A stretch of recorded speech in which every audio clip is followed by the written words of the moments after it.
Bismillah. Assalamualaikum warahmatullahi wabarakatuh. Alhamdulillahi rabbil alamin. Wa bihi nasta'inu ala umurid dunya waddin. Wa nusalli wa nusallim ala sayyidil mursalin Nabiyyina wa habibina wa syafi'ina sayyidina Muhammadin wa ala alihi wa sahbihi ajma'in. Qala ta'ala fi kitabihil karim, a'udzu billahi minasyaitonir rajim, ya ayyuhalladzina amanu ittaqullaha haqqa tuqatih wa la tamutunna illa wa antum muslimun. Rabbana ati nufusana taqwaha wa zakkiha anta khairu man zakkaha anta waliyuha wa maulaha, amin ya rabbal alamin. Bapak-bapak, ibu-ibu yang saya hormati, muslimin, muslimat rahimani wa rahimakumullah. Alhamdulillah, kita bersyukur kepada Allah Subhanahu wa taala atas segala nikmat yang Allah limpahkan pada kita. Shalawat dan juga salam semoga selalu tercurah bagi junjungan kita Rasulullah Muhammad sallallahu alaihi wasallam. Semoga kita diperkenankan untuk meminum haudnya. Siapa yang meminum haudnya maka tidak akan kehausan selama-lamanya ya, di akhirat nanti. Dan semoga kita dimuliakan dengan mendapatkan syafaat dari beliau. Ini tidak lain kita harus upayakan saat kita di dunia ini, bagaimana berusaha untuk menjalankan dan menghidupkan sunnah-sunnah beliau. Bapak Ibu yang saya hormati, pada kesempatan pagi hari ini kita masih ada di bulan Muharram, bulan pertama dari urutan tahun Hijriyah. Tanggalnya sekarang tanggal pinten? Muharram tanggal pinten? Wingi tembe Asyuraan nggih. Asyura. Asyura terus bar Asyura liren, terus nanti masuk Kemis terus Jumat, Sabtu, Ahad itu Ayyamul Bid. Nah, iki dina apa nggih? Ahad, berarti Ayyamul Bid terakhir nek sing Ayyamul Bid. Nah, terus ngesuk napa? Senin, 5 dina full nek sing arep badhe. Ifatifillah sanallahu wa yakum ajmain. Ya, jadi suasananya ini sebenarnya masih suasana tahun baru. Tahun barunya umat Islam. Ya, kita masuk di bulan awal berarti tahun baru ya. Tapi kayaknya orang kerasa ya kita habis tahun baru. Ya. Alhamdulillah Allah Subhanahu wa taala mempertemukan kembali dengan tahun baru. Ya, sekarang berarti tahun baru 1446 Hijriah. Alhamdulillahnya dari mana? Alhamdulillahnya berarti umur kita masih Allah tambah. Allah kasih kesempatan pada kita untuk bertaubat. Allah kasih kesempatan pada kita untuk menambah amal soleh. Ya, kalau kita masih ada umur, ya artinya seperti itu. Ini berarti kesempatan untuk taubat, kesempatan untuk nambah bekal. Nah, semoga kita masih ketemu dengan tahun baru berikutnya. Artinya kita masih hidup, ada waktu 1 tahun lagi. Kita bisa ketemu lagi, ada kesempatan lagi. Nah, memang umur panjang itu baik. Memangnya umur bisa ditambah, ya kita tidak tahu takdir kita, umur kita sampai di mana. Memang sudah ditetapkan, tapi kan tidak ada yang tahu. Taunya kita ya mohon ya Allah panjangkanlah umurku dan diisi dengan kebaikan. Kan itu yang bisa kita lakukan. Karena kita tidak tahu ya umur kita sampai kapan. Nah, pentingnya umur panjang sebagaimana Rasulullah sallallahu alaihi wasallam bersabda, khairun nas man tala umruhu wa hasuna amaluhu. Baik-baik manusia itu yang panjang umurnya, terus apa? Baik amalnya. Nah itu. Orang mung dawa umure tok. Wis tua nesi karaokean. Sapa gue? Ya kan lagi pada reuni terus pada ya pitulasan lah. Ini sebentar lagi ini momennya kan? Pitulasan.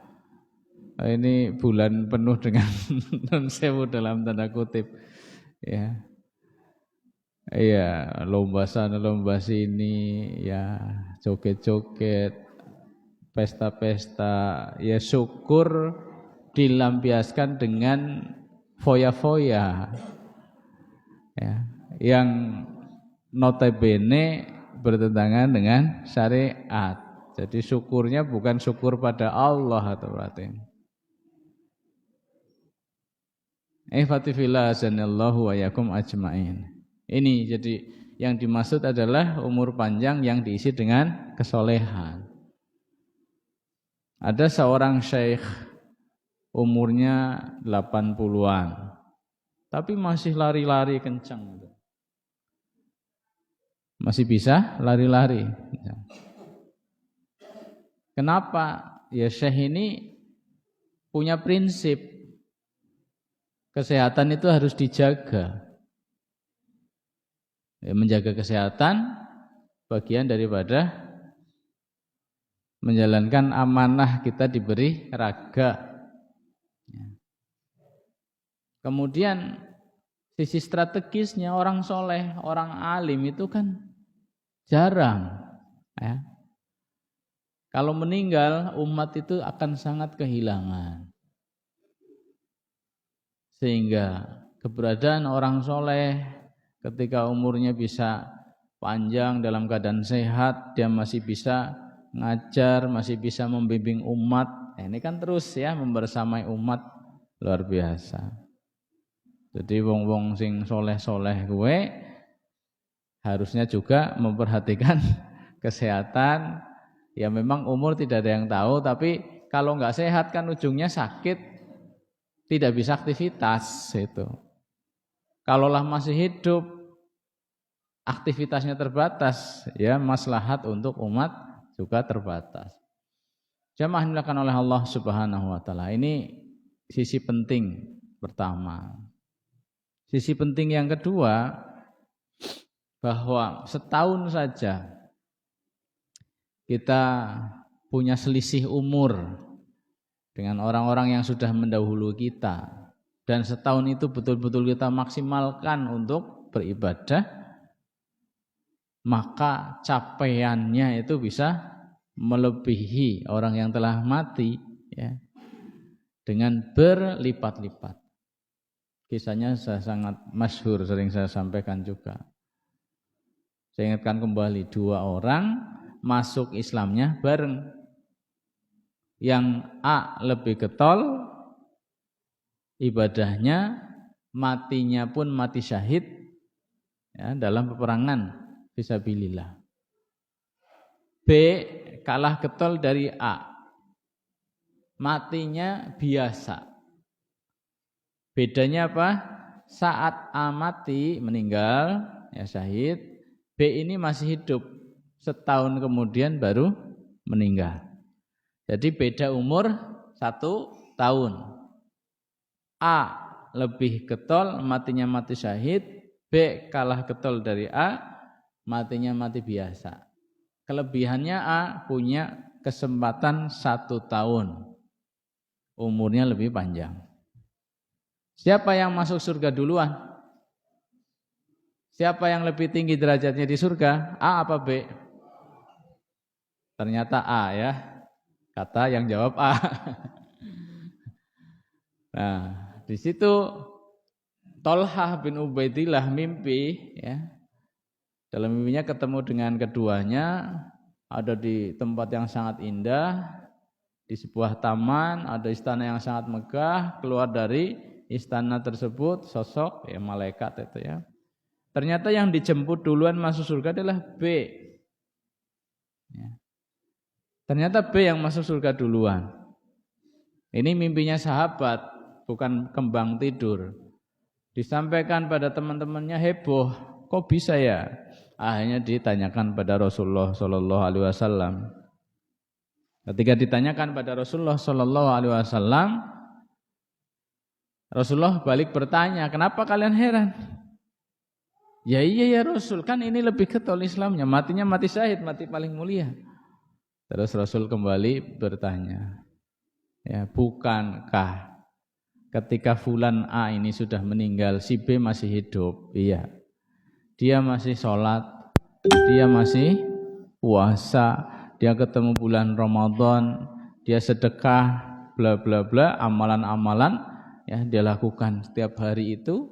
Nah, ini yang menjadikan si B itu perolehan pahalanya jauh melampaui A. Karena apa? Dia mendapatkan kesempatan 1 tahun itu, dan 1 tahun maksimal untuk ibadah. Ya, jadi bapak-bapak, ibu-ibu ini kan rata-rata tua-tua ya. Islansia. Ini ya, bapak-bapak ini. Ya. Anggur itu kowe harap mikir apa maning sih coba. Ya. Kalau tidak mempersiapkan akhirat gitu, dunia kan sudah dilalui lah gitu ya. Dunia udah masa lalu ya, Ganu mungkin nesinom kayak aku ya, nesinom. Mungkin masih bayangannya ini gitu ya. Ambisi dunia. Kalau udah tua umur 60 lewat gitu ya. Masih ambisi dunia itu apa orang mati gitu ya. Jadi udah lupakanlah dunia, persiapan untuk kematian. Ini alhamdulillah Allah beri kesempatan sampai umur 60 masih sehat. Alhamdulillah. Ya kan?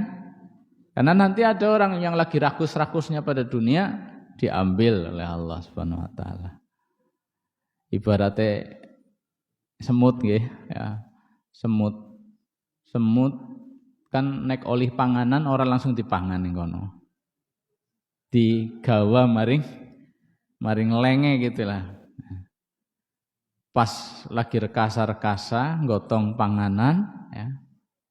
Terus ayam meruh misalnya. Ya, anak ayam meruh atau manuk meruh dicucuk, ditotol ning ayam. Dan kemungkinan besar ayamnya melu kepangan, apa semutnya melu kepangan itu ya.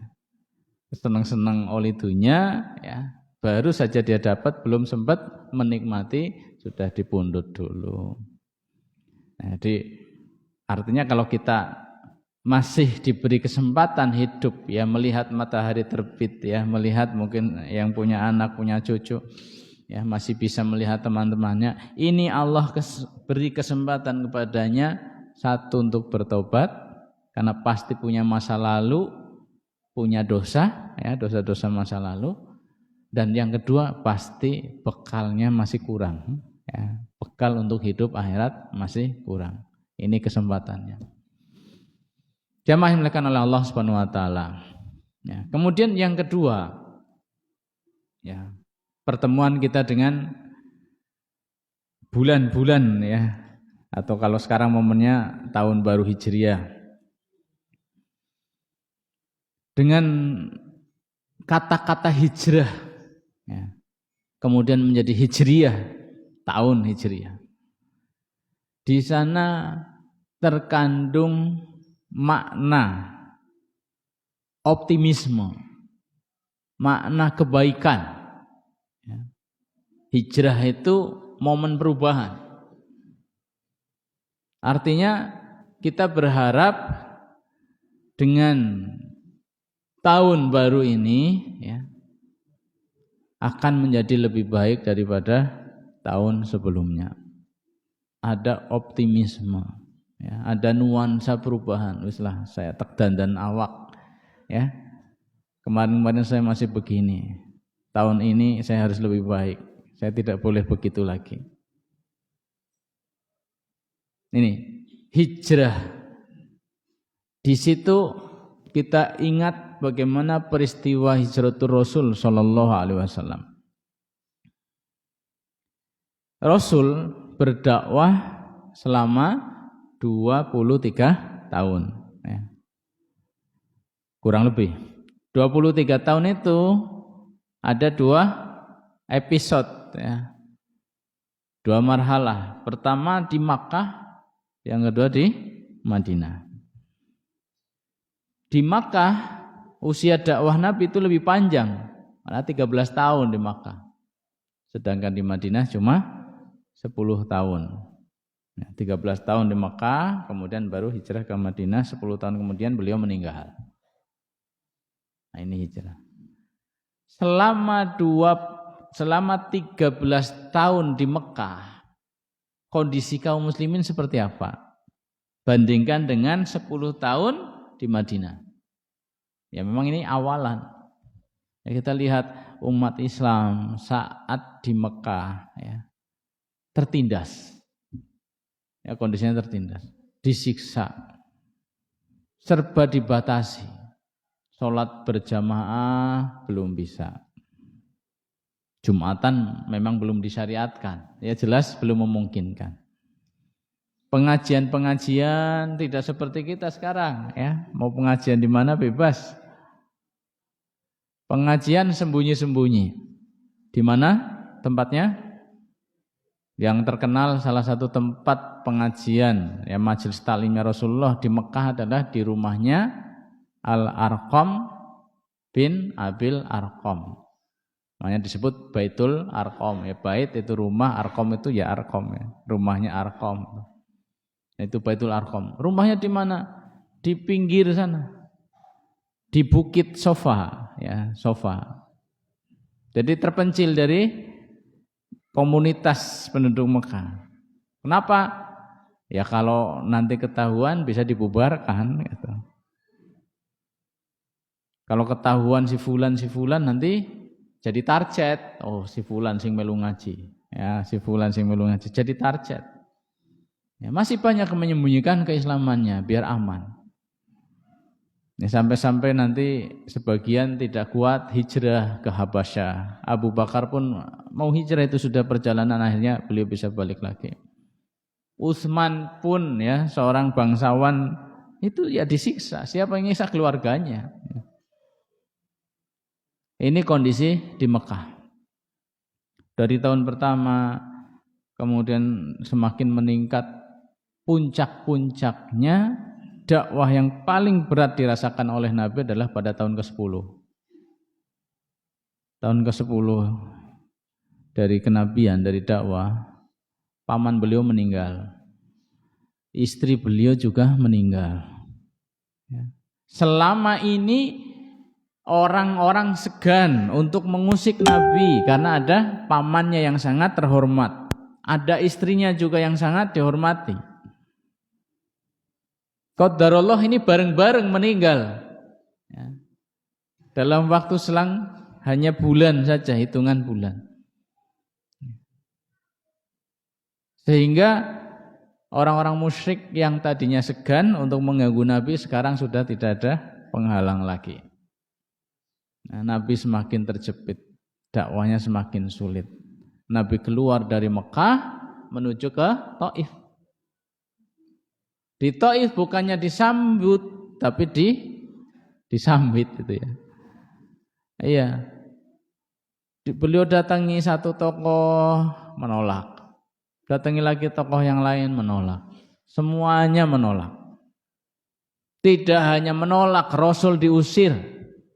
Tidak hanya dengan kata-kata, orang-orang dikerahkan untuk mengusir Nabi SAW. Nabi dilempari batu. Coba. Ini ada tamu utusan Allah ditolak, dilempari batu. Nabi hanya ditemani Zaid bin Harithah. Beliau berusaha melindungi Nabi, tapi bagaimanapun juga beliau berdarah-darah, Nabi pun berdarah-darah. Nabi keluar dari Taif, tidak tahu arah harus kemana. Itu saat Rasulullah Shallallahu Alaihi Wasallam paling berat, paling pahit dalam dakwah itu. Ketika ditanya oleh Aisyah, momen apa yang terasa paling pahit ya dalam perjalanan dakwah? Ya momen ketika diusir dari Taif. Rasul melangkah tidak tahu arah mau kemana, ya, asal melangkah. Saat itu malaikat Jibril datang dengan malaikat Jabal, malaikat gunung.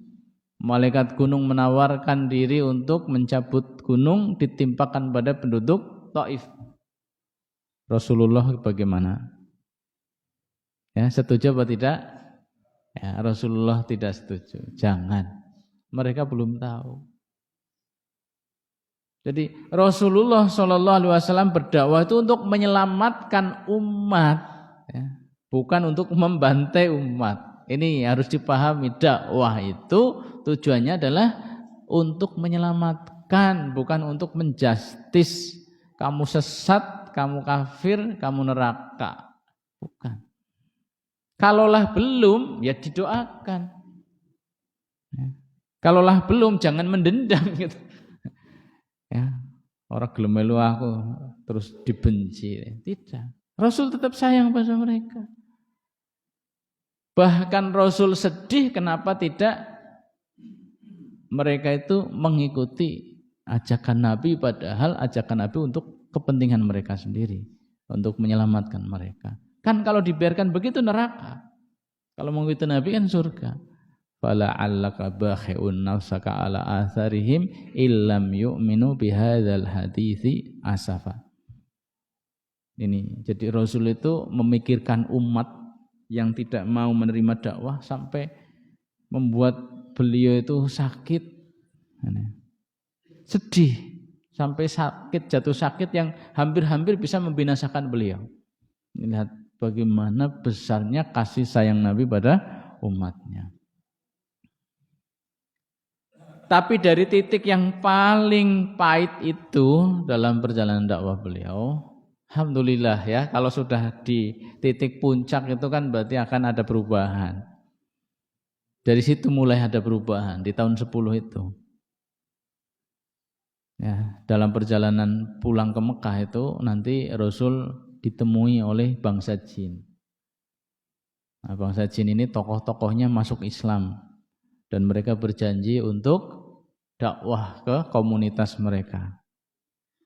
Jadi bangsa jin, Rasulnya dari manusia. Rasulnya tetap Nabi Muhammad itu Rasul terakhir untuk jin, untuk manusia dan untuk bangsa jin. Ya, dan untuk seluruhnya, ya. Untuk seluruh dunia, ya. Artinya kita di Indonesia, yang di Arab, yang di Amerika, Eropa, Australia, semua nabinya Nabi Muhammad. Kalau tidak bernabi Muhammad setelah beliau diutus enggak diterima.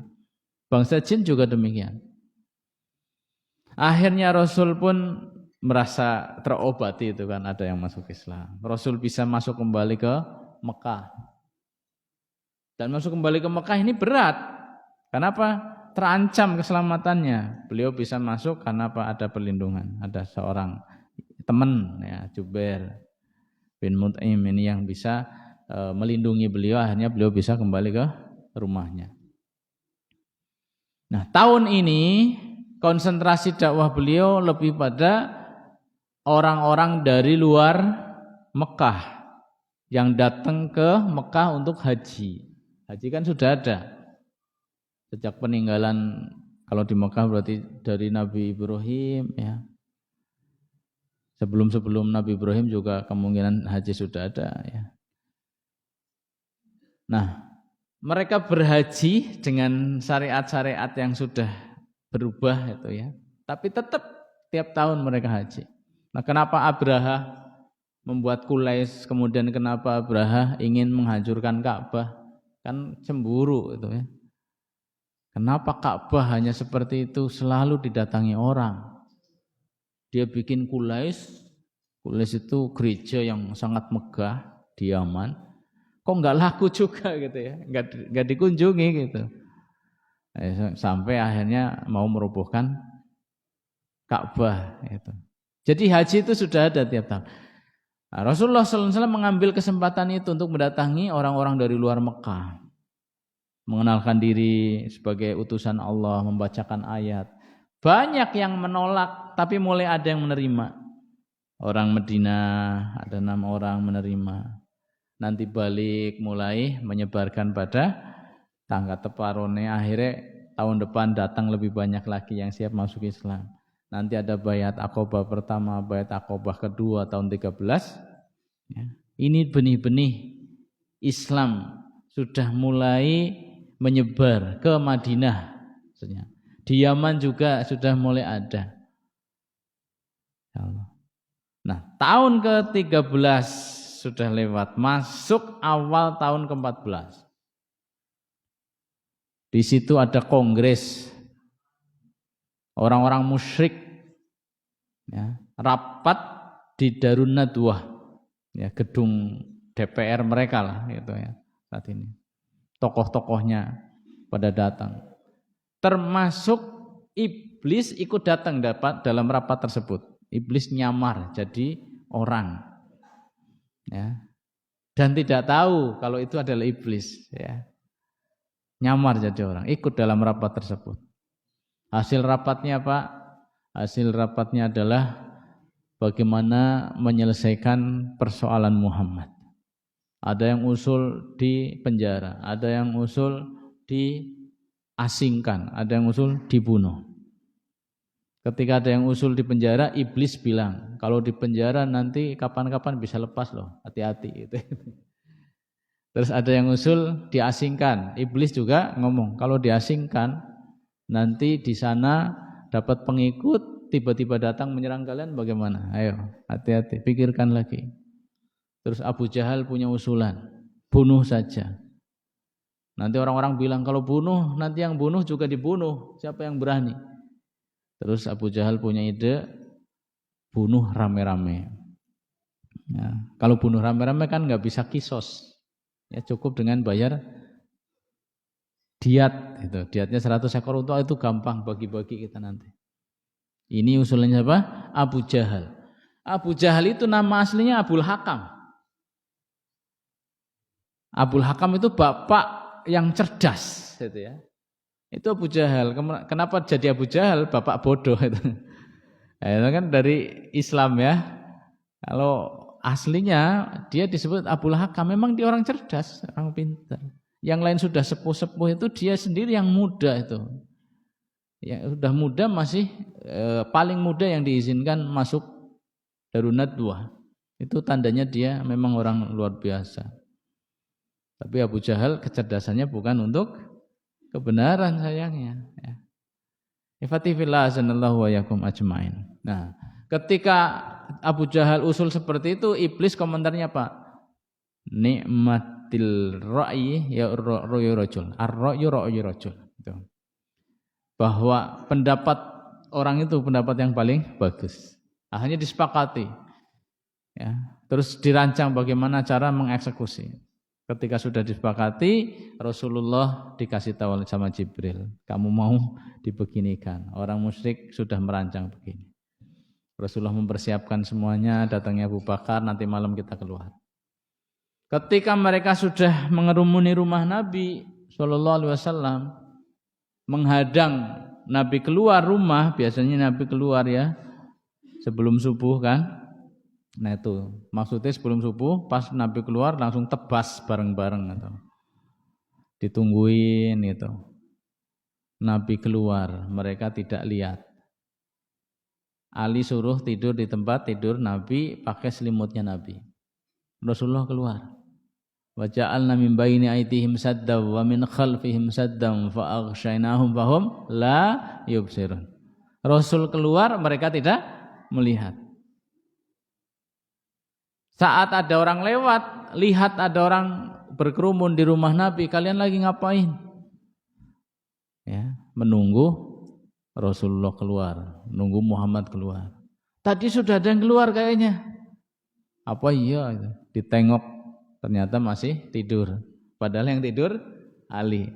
Ya, mereka masih menunggu. Sampai subuh nggak keluar juga, didobrak ternyata Ali. Ya, mereka kecolongan. Langsung mereka melakukan pengejaran, kejar. Coba cari rumahnya Abu Bakar. Di rumahnya Abu Bakar hanya ada Asma. Asma diinterogasi, dia nggak ngaku dan memang nggak tahu. Ya. Asma ditampar sama Abu Jahal, ya, sampai antingnya lepas. Ya. Dicari-cari, ya, kok ke utara kan larinya ini pasti ke Madinah, Cari ke utara, ya nggak ketemu. Kenapa? Rasulullah ke selatan, ke Gua Thur, ya, ke selatan. Ini strategi. Jadi Rasul pun yang pasti ditolong tetap pakai strategi gitu ya. Enggak asal-asal. Ya. Jadi sunnatullahnya tetap dijalankan. Nanti 3 hari Rasul masih ada di mana? Di Gua Thur. Semuanya sudah dihakman. Abdullah anaknya Abu Bakar suruh memberikan kabar apa yang sedang dilakukan, direncanakan oleh orang-orang musyrik. Jadi Abdullah siang hari di Mekah, di kota, nanti malam-malam dia datang ke gua laporan. Ya. Amir bin Fuhairah, penggembala kambing, disuruh ngikuti untuk menghapus jejak langkah kaki Abdullah, sehingga tidak ketahuan ada jejak langkah kaki Mekah ke gua. Sambil memerah susu buat makan dan minum Nabi dan Abu Bakar. Hari ketiga Asma datang membawa bekal perjalanan menuju ke Madinah. Bekal itu harus diikat ke onta, nggak ada tali, akhirnya selendangnya Asma disobek, dibelah jadi 2. Yang satu buat selendangan ikat sendiri, yang satunya buat ngikat perbekalan tadi. Sehingga Asma digelari imratun datun etokain, ya, perempuan yang mempunyai 2 selendang. Ya. Kemudian Abdullah bin Uraikid yang disewa oleh Abu Bakar datang dengan 2 ontanya, sudah siap. Dia musyrik tapi amanah. Ya, dia tidak tergiur dengan sayembara yang dilakukan oleh penduduk Mekah kafir Quraisy. Siapa yang bisa menangkap, membawa Nabi kemari dalam keadaan hidup atau mati akan mendapatkan 100 ekor unta. Dia tidak tergiur itu. Ya. Berjalanlah pada tanggal 1 bulan apa? Perjalanan hijrah ini tanggal 1 bulan apa? Bulan Muharram, bulan Rabiul Awal. Ya. Jadi tahun ke-14 awal. Ya. Bulan satunya bulan Muharram. Terus habis Muharram, Safar.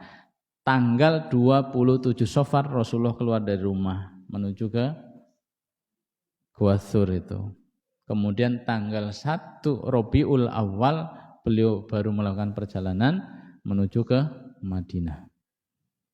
Perjalanan 1 pekan. Ya, banyak hal-hal yang ditemui dalam perjalanan. Di antaranya 2 kisah ya, yang sangat terkenal. Kisahnya Ummu Ma'bad, ya, Rasulullah lewat tendanya Ummu Ma'bad. Ummu Ma'bad itu sama suaminya tinggal di padang pasir, bikin tenda, ya. Beternak, ya, punya kambing. Nah ini siang-siang kambingnya sedang digembala oleh suaminya. Ada 1 kambing yang ada di tenda, kenapa? Tidak bisa jalan mengikuti kambing-kambing yang lain, saking lemahnya, saking kurusnya. Rasulullah minta izin untuk memerah susunya. Yaitu nggak ada susunya, ya, kurus dan lain-lain. Ya diizinkan apa tidak? Ya monggo kalau memang bisa. Telah dipegang oleh Rasulullah SAW, ya, seketika itu air susunya penuh. Ya. Diperah sudah 1 baskom masih, ya, semua yang ada suruh minum masih juga bisa diperah. Semuanya kenyang, bahkan ada wadah-wadah yang terisi penuh. Ketika Rasulullah meninggalkan itu, kemudian Abu Ma'bad balik ke situ, kaget itu. Kaget, kambingnya sudah sehat, seger, susunya mengker-mengker, terus anak susu juga, ya, yang sudah diperah. Ini ada apa ini? Oh, tadi ada orang mampir sini, orang yang penuh dengan keberkahan. Oh, berarti ini kayaknya yang lagi dikejar-kejar, yang jadi lagi viral itu. Nah, itulah Rasulullah Shallallahu Alaihi Wasallam. Kemudian dalam perjalanan itu pula ada namanya Suraqah bin Malik. Suraqah itu bahasa Jawanya ya serakah itu ya. Ya dia serakah. Jadi saat itu sedang ada rubung-rubung itu ya. Terus ada orang datang laporan, saya lihat dari sana itu jauh kayaknya ada lagi bergerak ke arah utara, ada rombongan kecil. Jangan-jangan itu Muhammad. Suraqah bilang, alah lupakan saja, nggak mungkin itu Muhammad, mungkin rombongan biasa, udah nggak usah dipikirin itu. Padahal dalam hatinya pasti Muhammad akan saya kejar kau gitu kan. Nah, dia minta kepada pembantunya, siapkan kuda saya sana di arah utara jauh, ya, biar dia bisa mindik-mindik ya, sampai kuda lari gitu kan. Nah, lari dia sendiri. Bayangannya apa? 100 ekor unta. Begitu dekat kudanya terprosok, jatuh, dia terguling. Dia bangkit lagi. Itu kan pendekar gagah itu ya. Dia bangkit lagi, dia bikin undian ya, antara lanjut atau sudahlah balik saja. Yang keluar suruh balik. Tapi dia enggak mau balik. Tanggung teman gitu ya. Kejar lagi, terprosok lagi, jatuh lagi. Ya. Terus setelah itu undian lagi, ternyata suruh balik, dia nggak mau balik, kejar lagi. Sampai ketiga kalinya, ya sudah dekat Rasul, dia terjatuh, Rasul berhenti. Ya. Rasul tahu ini orang mau berbuat jahat. Kamu pilih mati apa pilih selamat itu kan? Ini, dia udah pasrah, udah menyerah. Udah 3 kali ini nggak bisa mengganggu Nabi berarti kan. Pilih mati apa pilih selamat?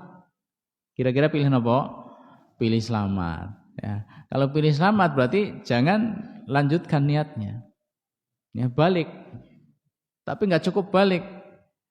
Kamu harus janji mengamankan saya. Kalau ada orang yang ngejar-ngejar, halo ya, jangan lanjutkan. Siap ya, dia setuju. Ya. Intinya dia sudah nggak pikiran lagi untuk memusuhi Nabi. Dan nanti kalau ketemu orang yang mau ngejar Nabi, udah dia siap untuk menghalau. Tidak itu saja, nanti Nabi memberikan bisyarah. Kamu Suraqah nanti akan memakai gelang Raja Persia.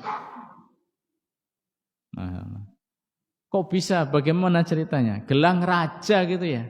Gelang Raja Persia itu kan raja besar. Ya kan saat itu ada Persia sama Romawi, itu kedua kerajaan besar itu. Nanti kamu akan memakai gelang kerajaan Persia. Bagaimana ceritanya? Ya.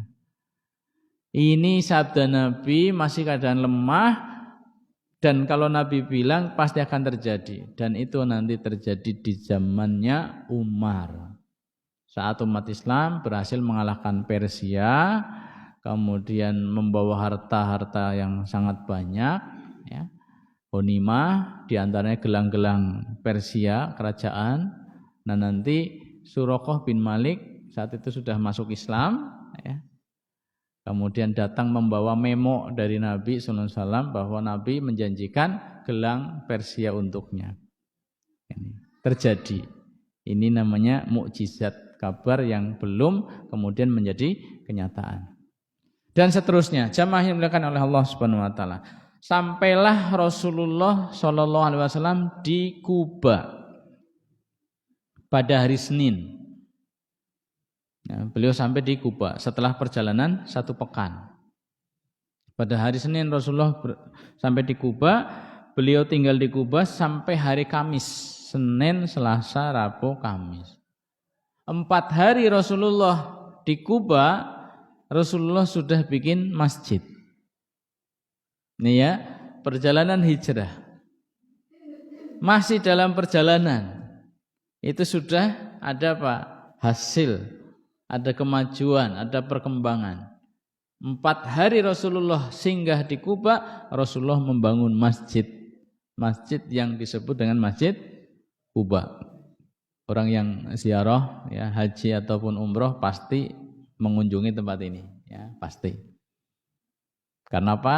Rasulullah bersabda, siapa yang menziarahi Masjid Kuba, dianjurkan itu wudunya sudah dari rumah, kemudian nanti sholat 2 rakaat di Masjid Kuba, maka pahalanya seperti orang umroh. Ya. Jadi ketika kita lagi umroh, kita dapat pahala umroh juga dengan mengunjungi Masjid Kuba. Ini masjid pertama yang dibangun oleh Rasulullah SAW. Beliau meninggalkan Kuba, masuk hari Jumat. Beliau mendirikan sholat Jumat. Ya. Saat itu yang ikut sholat Jumat sekitar 100 orang. Ini Jumatan pertama setelah hijrah. Di Mekah belum bisa. Di Mekah bisa bikin masjid boro-boro gitu ya. Tapi setelah hijrah nih bangun masjid, sholat Jumat. Kemudian Rasulullah melanjutkan perjalanan lagi sampai ke tempat titik nol yang sekarang menjadi Masjid Nabawi. Itu tempat ditentukan langsung oleh Allah Subhanahu wa taala. Bukan ijtihadnya Nabi itu. Bukan Nabi yang milih kene baik itu bukan. Itu Allah langsung yang milih. Melalui siapa? Melalui onta Rasulullah sallallahu alaihi wasallam.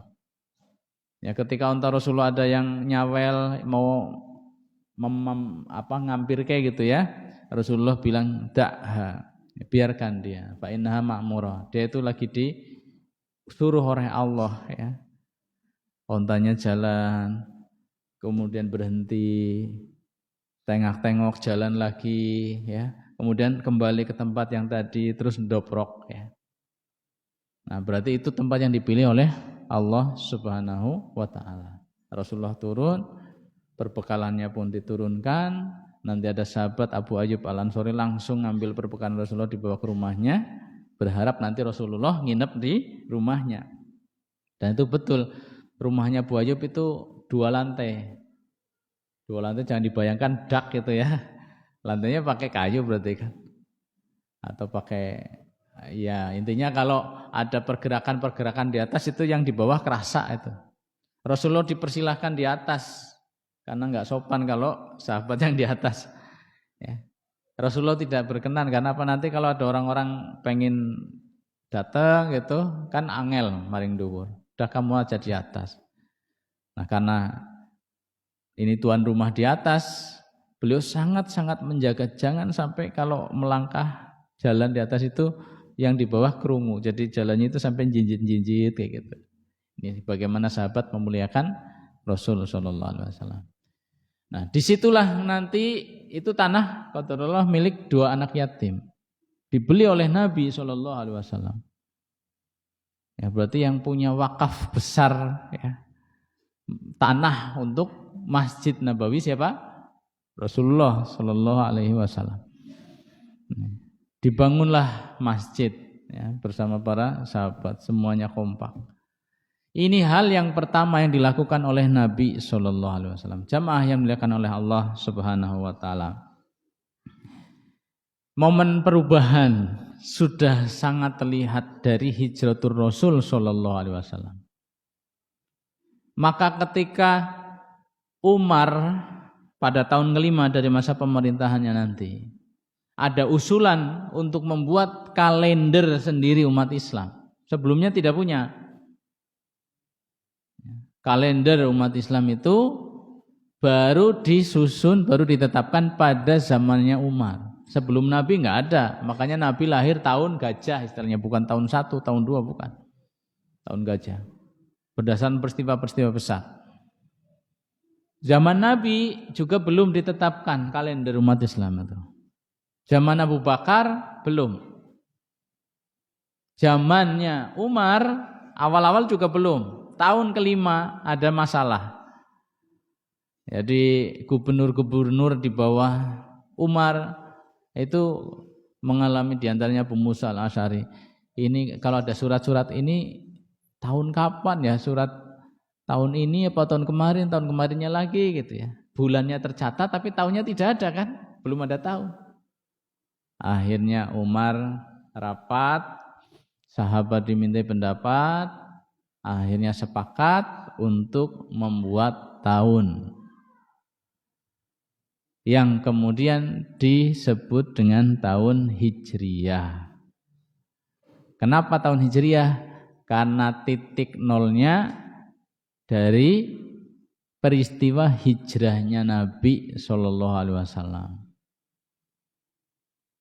Ada yang usul dari kelahiran Nabi, dari kenabiannya Nabi, usulan itu dilewati. Ketika ada yang usul hijrah, nah itu kemudian yang diambil. Kenapa? Kalau kenabian itu belum ada perubahan. Kelahiran juga belum ada perubahan. Tetapi hijrah ini benar-benar membawa perubahan. Dari yang tadinya tertindas, tertekan, sekarang mempunyai tempat yang nyaman. Bisa sholat berjamaah. Bisa Jumatan, bisa pengajian ya, dengan nyamannya. Islam terus berkembang, terus semakin kuat sampai harus berbenturan dengan orang musyrik. Dalam perang Badar Islam menang. Dalam perang Uhud dikatakan 50-50. Barang perang Ahzab Islam dikeroyok ya, Madinah dikepung pun menang. Dan seterusnya. Mengalami kemenangan di zaman Rasulullah, zaman Abu Bakar, zaman Umar, Utsman, sampai dinasti Bani Umayyah, dinasti Bani Abbasiyah. Ya, terus umat Islam mengalami kemenangan. Berawal dari mana? Titik perubahannya dari hijratun Nabi al-Mubarakah. Ya, dari hijrah yang berkah.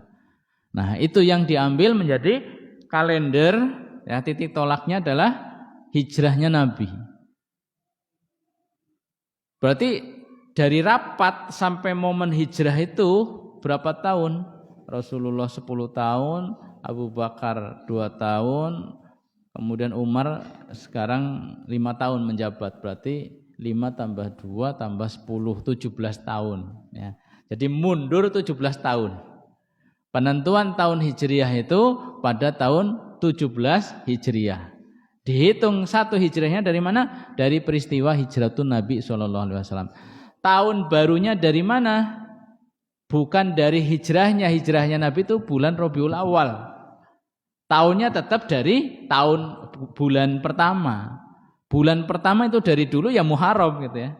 Muharram itu bulan pertama. Muharram, Safar, Rabiul Awal, Rabiul Akhir, Jumadil Ula, Jumadil Tsaniyah, Rajab, Sya'ban, terus puasa Syawal, Ramadan ya, Ramadan, Syawal, Dzulqa'dah, Dzulhijjah. Itu udah dari dulu kayak gitu. Nah, jadi tahunnya saja yang baru ya. Penetapannya di situ. Pada zaman Nabi belum ada tahun baru. Tahunnya saja belum ada. Sehingga tahun baru itu bukan hari raya umat Islam. Ya. Tahun baru bukan hari Id. Id dalam Islam cuma 2, Idul Fitri sama Idul Adha. Idul Adha sama Idul Fitri. Jadi tanggal 1 Muharram itu bukan hari raya umat Islam. Tapi hari besar di Indonesia sebagai umat Islam, tanggal merah ya enggak apa-apa kan. Ya. Tapi itu bukan hari raya yang harus dirayakan atau harus ada seremoni-seremoni khusus, ya tidak harus. Kalaulah kemudian kilas balik mengungkapkan sejarah bagaimana hijrah, ya bagaimana tahun hijriah ini, ya silakan, itu ilmu. Ya. Ifatifillah hasanallahu wa yakum ajmain. Ini tentang tahun hijriahnya. Nah, hijrah itu mempunyai 2 makna. Hijrah yang pertama adalah hijratul makan. Kemudian hijrah yang kedua adalah hijratul hal. Hijratul makan itu apa?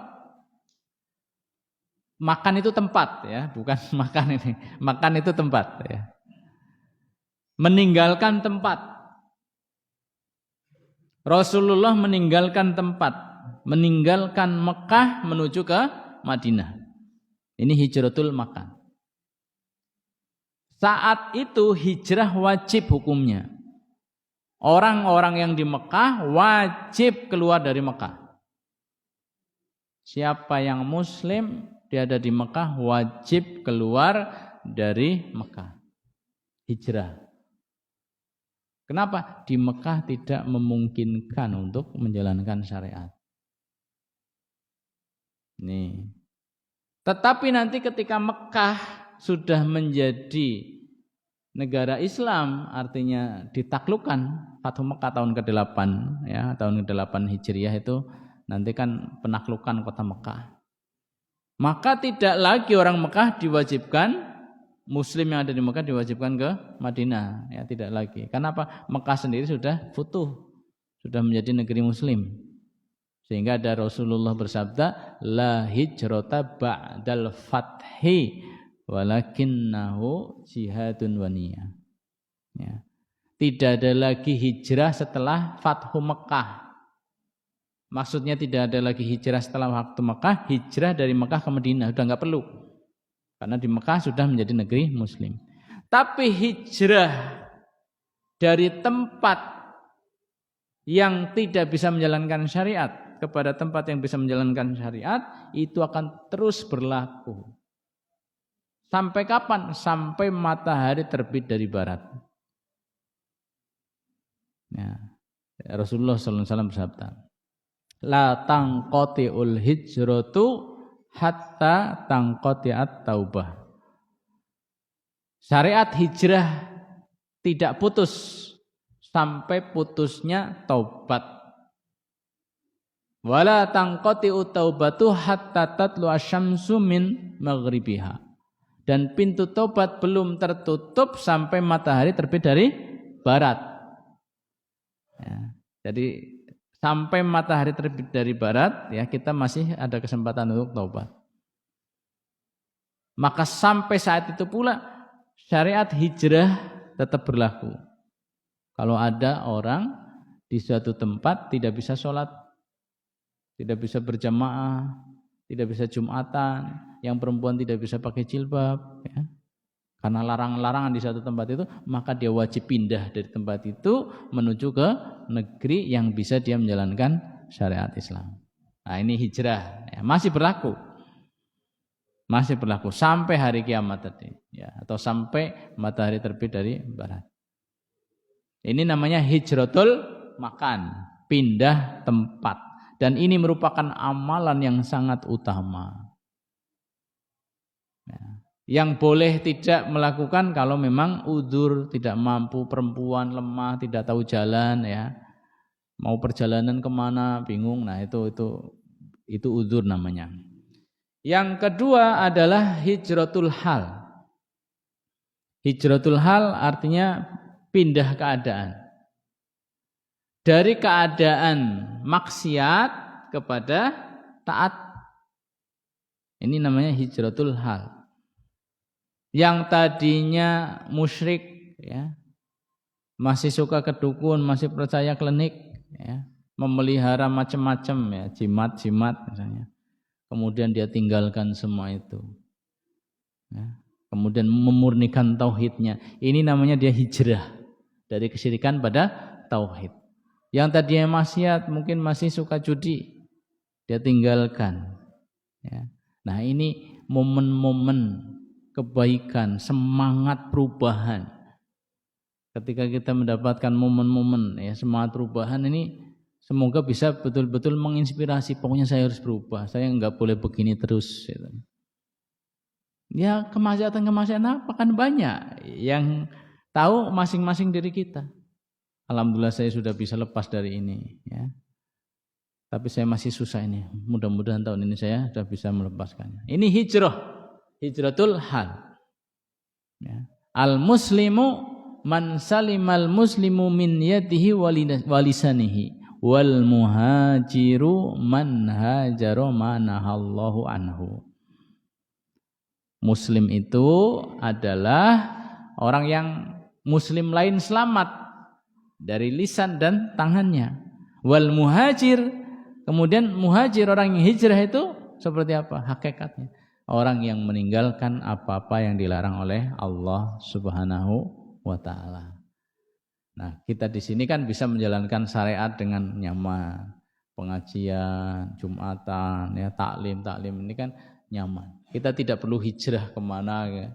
Nggak perlu ke Mekah, nggak perlu ke Irak gitu ya. Nggak perlu kan? Ya, kita bisa memaksimalkan ya, amal soleh kita di sini. Lahan-lahan dakwah juga masih luas ya. Nah, kalau mau pindah tempat yang lebih baik boleh, ya boleh-boleh saja. Artinya tidak memaksa ya, tidak wajib kita keluar dari sini karena di sini kita bisa menjalankan syariat Islam. Nah, hijrahnya kita bagaimana? Hijrahnya kita di sini berarti meninggalkan kemaksiatan-kemaksiatan yang masih melekat pada ketaatan. Oke, paham nggih? Nah, inilah kita jadikan hijrah sebagai momen perubahan, sebagaimana Rasulullah Shallallahu Alaihi Wasallam dalam kondisi yang susah, sulit, ya, sempit, kemudian setelah hijrah mendapatkan keluasan, mendapatkan kedaulatan. Kita juga berharap ya dengan momen hijrah ini juga mendapatkan kebaikan, perbaikan dari kualitas keimanan kita dan kesolehan kita. Amin ya rabbal alamin. Itu saja yang bisa saya sampaikan. Semoga bermanfaat. Ada kesalahan, mohon maaf.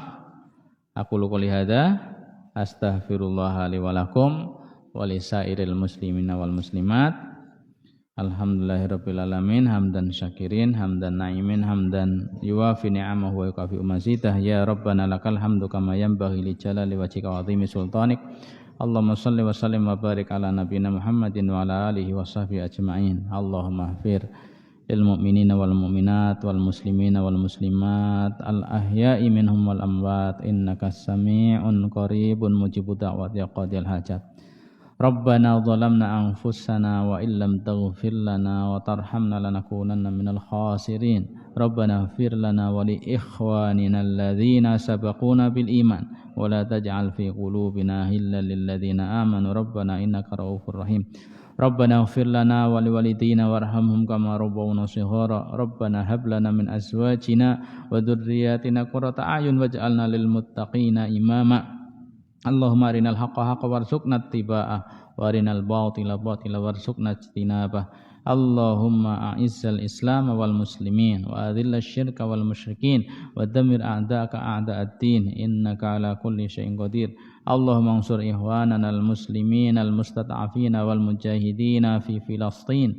Allahumma wahid jam'ahum wa tsabbit aqdamahum wasaddid ramyahum wansurhum ala aduwwika wa aduwwihim. Allahumma tsabbitil imana fi qulubihim. Allahumma afrih alaihim sabra. Allahumma ansur ummata sayyidina Muhammad. Allahumma aslih ummata sayyidina Muhammad. Allahumma arham ummata sayyidina Muhammad.